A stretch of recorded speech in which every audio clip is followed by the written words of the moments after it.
when I first went out to Yulee Elementary, I was the very first black woman to be there as a teacher. Well, I didn't want to go, but I went.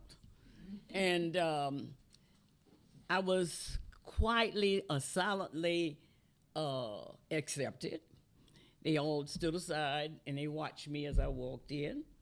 And they waited until I was seated, and then everyone came in, sort of behind, and sat. And they all started talking about what they did over the summer. And so that came, then my time was next to talk, and I got up and I talked about, who I was and where I taught before and this sort of stuff. And I gave them a little short talk about as long as I'm here, I hope that we would be in unity and we working that kind of little stuff. I don't know why I did it, but I did. And but at this school, the custom was to have a Halloween parade. That means that every child in that school would dress in Halloween. It was a parade. And the elementary children, it had to have all these costumes. Well, I didn't have anyone to help me with costumes. So the one or two of the parents that was give the kids the costumes was all right with me. I just did the best I could. So this particular day, after it was a whole month. I mean, they were just September. That was all they did was working on costumes. And so we had our parade, and we had our children getting in. This little kid came in for the first Thanksgiving, and she was all dressed in her costume.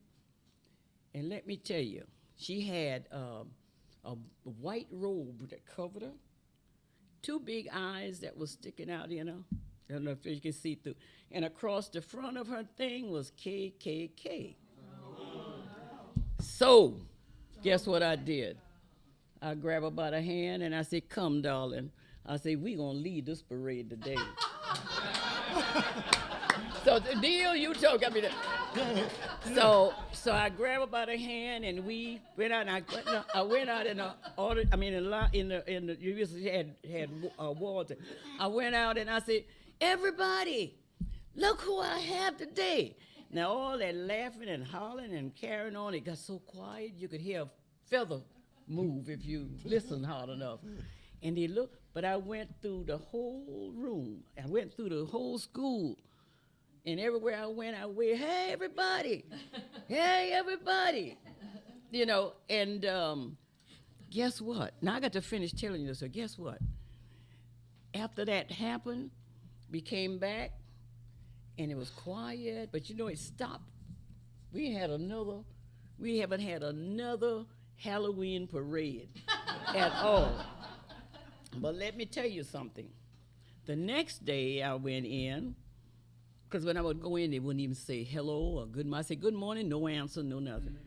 But the next day, when I went in, I stepped in before I could get in the door. They say, "Good morning, Miss Albert." And I used to say, "Oh, they're speaking this morning, Went in the class. "Good morning, Miss Albert." I said, "Oh, okay. This is a little different."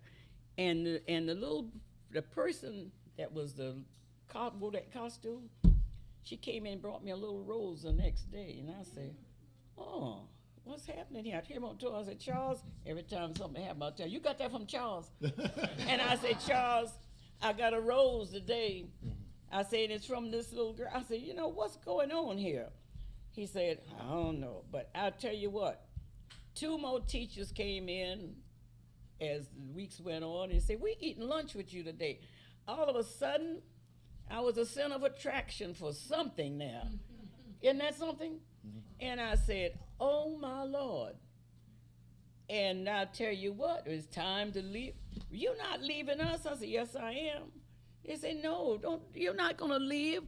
So we end up having it was one of the best unity of teachers together. But it took a little time.